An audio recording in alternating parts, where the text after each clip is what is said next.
In 1947, I was about 27 years old then, I got very friendly with a chap from the Haganah. I can't remember his name now.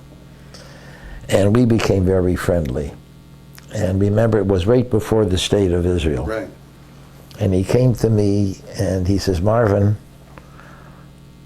I need a car and a driver." He says, "We want to take some gun parts across the border." They had a machine shop in Buffalo at that time. This is before the war. So I went to my late Uncle George and I says, I was approached by Norm Grant was the guy's name, okay? And I took a liking to him, don't ask me why. And my uncle said, "No, Marvin," he says, "give them money, don't give them the car, and don't give them the driver." So anyway, I go back to Norm, I says, "Norm, my uncle said, no, but we'll give you money." He says, "Marvin, money we don't need. We need that car and the driver." I says, "You son of a bitch." I says, "You got it. There's a company car and a company driver." And he knows where they are, right? So anyway, I said to Andy, I didn't tell him what it was all about, but the deal was, when I told Norm he would pick up the car, let's say at 12 o'clock, and take the car somewhere, and then bring it back. And Andy had to deliver a parcel to Chaim Shmerel in Buffalo.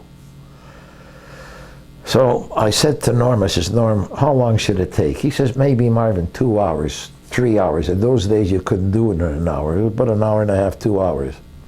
I said, "Okay, Norm, but whatever you do," I said, "I told the driver to call me once he got over the border." No problem. 3 o'clock, no phone call.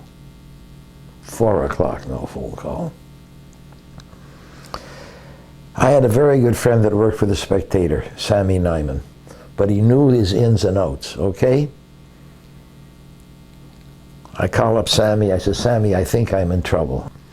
Anyway, about 5:30, 6 o'clock, I get a phone call. The car was stopped at the border. Because what they did, they put the gun parts under the back seat. And they put a lot of cloth, you know, to keep it from leaking, whatever it was. And then they put a case of beer in the car to make it look, you know, kosher. The custom guy turns around. He happens to see the case of beer and he looks down. Lo and behold, they find it. They take the car and the driver. Now it becomes news in the American thing. Gun smuggling. I hear it and I turned around and Sammy was with me. I said, "Sammy, you got to keep this out of the papers." Anyway, make a long story short, they keep it out of the papers, and then there's a big news broadcast of the States. Somebody had to go as high as Truman. Truman was president, if I'm not mistaken. You're right. To squash the whole thing, all right? Now they got the car, and they got the driver. They had a good lawyer, I forget the lawyer's name.